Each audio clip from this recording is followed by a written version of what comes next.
Olá! Em Atos capítulo 4 encontramos os discípulos, Pedro e João, enfrentando um momento crítico em suas vidas e no seu ministério apostólico. A atitude de Pedro e João nos ajudam a entender as qualidades de discípulos relevantes que certamente fazem uma igreja relevante. Ao longo desta semana vamos trabalhar este tema, uma igreja relevante. Quais seriam as qualidades de uma igreja relevante? O que uma igreja precisa fazer para ser relevante? Neste texto do capítulo 4 de Atos, encontramos os discípulos no verso 3, relatado por Lucas, sendo presos. Eles passaram a noite na prisão e no dia seguinte foram interrogados pelo Sinédrio, ou seja, pelo conselho de líderes, 71 líderes, saduceus, na sua maioria, fariseus, escribas, pessoas que estavam ali para julgar questões religiosas do povo de Israel. E ali eles então passaram a noite presos por causa de Jesus, por causa da pregação do Evangelho, porque foram instrumentos de Deus para a cura de um homem coxo de nascença, relatado por Lucas no capítulo 3 deste livro precioso que é o livro de Atos dos Apóstolos. Agora encontramos os apóstolos presos. No capítulo 5, eles novamente são presos e são chamados à presença do Sinédrio. E no capítulo 5, eles não são apenas presos, mas são ameaçados e açoitados. Mas depois de serem açoitados, eles então saem alegres daquele lugar por terem sido achados dignos de sofrer pelo nome de Jesus. Uma igreja relevante é formada por discípulos, não por membros simplesmente, mas por discípulos dispostos a seguir o Mestre até as últimas consequências. Isso é o que Jesus espera dos seus seguidores. E isso é o que Jesus espera de mim e de você. Que sejamos dispostos a segui-lo até as últimas consequências.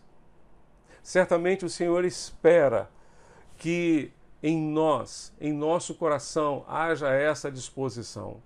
Venha o que vier, haja o que houver, permaneçamos firmes, perseverando no propósito de segui-lo, a despeito das lutas e das provações, a despeito das dores deste tempo, a despeito das perseguições, a despeito de qualquer circunstância que tenhamos que enfrentar. Que nós, como cristãos, como discípulos de Jesus, perseveremos, mantenhamos firmes a nossa disposição de seguir os passos do nosso Mestre, fazendo a sua vontade, fazendo o seu querer, testemunhando de Jesus até as últimas consequências. Estamos dispostos a isso? Estamos dispostos a isso? Ou será que buscamos a Jesus apenas nos momentos que nos convém buscar? Ou será que buscamos a Jesus apenas quando precisamos de Jesus? Eu tenho para mim que às vezes o nosso relacionamento com Deus é um tanto quanto interesseiro. Parece que nós o buscamos porque precisamos, não porque o amamos. Não porque desejamos ter um relacionamento íntimo e profundo com Ele. Você não gosta de ser procurado apenas quando alguém precisa de você. Você não gosta que um conhecido seu ligue para você apenas quando precisa de você. Deus também não. Nós precisamos desenvolver um relacionamento que seja fruto de um caminhar constante com Deus a despeito das lutas, a despeito das circunstâncias, a despeito do que tivermos de enfrentar. Muitas vezes queremos o bônus, mas não estamos dispostos a pagar o ônus. O ônus é simplesmente o custo do discipulado. o custo de renunciar, o custo de abrir mão de qualquer coisa que nos impeça de seguir o nosso Mestre como Ele quer que o sigamos. Que Ele nos ajude a segui-lo até as últimas consequências, pagando o preço de colocar os nossos pés nas suas pisadas, de empoeirar os nossos pés com a poeira que sai dos pés do nosso Mestre. Vamos orar? Pai Celeste, ajuda-nos a Te seguir com esta disposição nos nossos corações. Em nome de Jesus. Amém e amém.